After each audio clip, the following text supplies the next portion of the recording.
प्यार मोहब्बत दुनिया के दुश्मन प्यार मोहब्बत। प्रेम कहानी सुनो रे, प्रेम कहानी, प्रेम कहानी सुनो रे, प्रेम कहानी। कहत सोचत है आवे,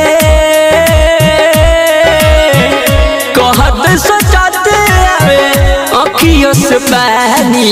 प्रेम कहानी सुनो रे, प्रेम कहानी, प्रेम कहानी सुनो रे, प्रेम कहानी।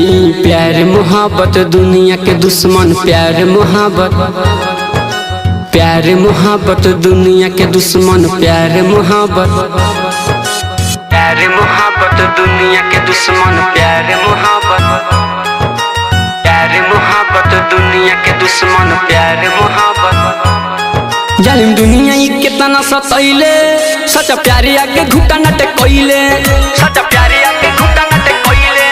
जालिम दुनिया ही कितना सतैले, सच्चा प्यारे आके घुटा नटे कोइले।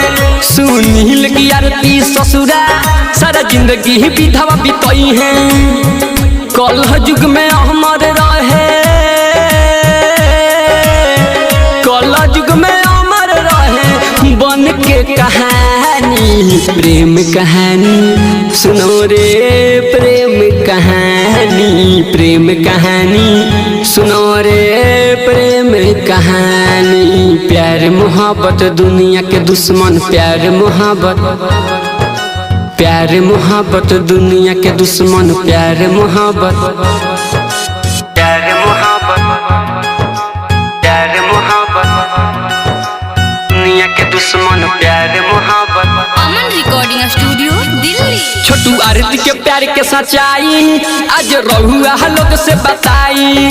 शादी के देके झांसा बोलो लस भाऊ जाई। बाप भाई जी जाओ कर,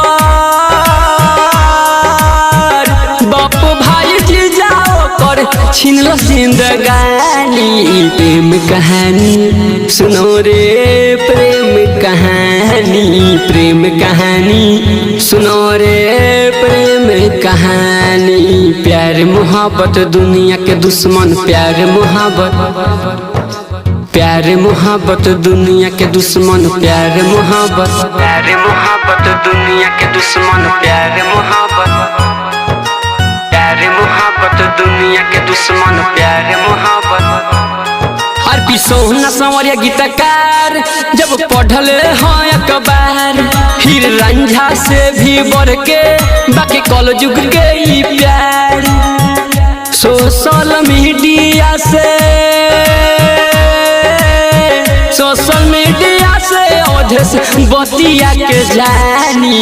प्रेम कहानी सुनो रे, प्रेम कहानी, प्रेम कहानी सुनो रे, प्रेम कहानी। प्यार मोहब्बत दुनिया के दुश्मन प्यार मोहब्बत, प्यार मोहब्बत दुनिया के दुश्मन प्यार मोहब्बत। अमन रिकॉर्डिंग स्टूडियो दिल्ली।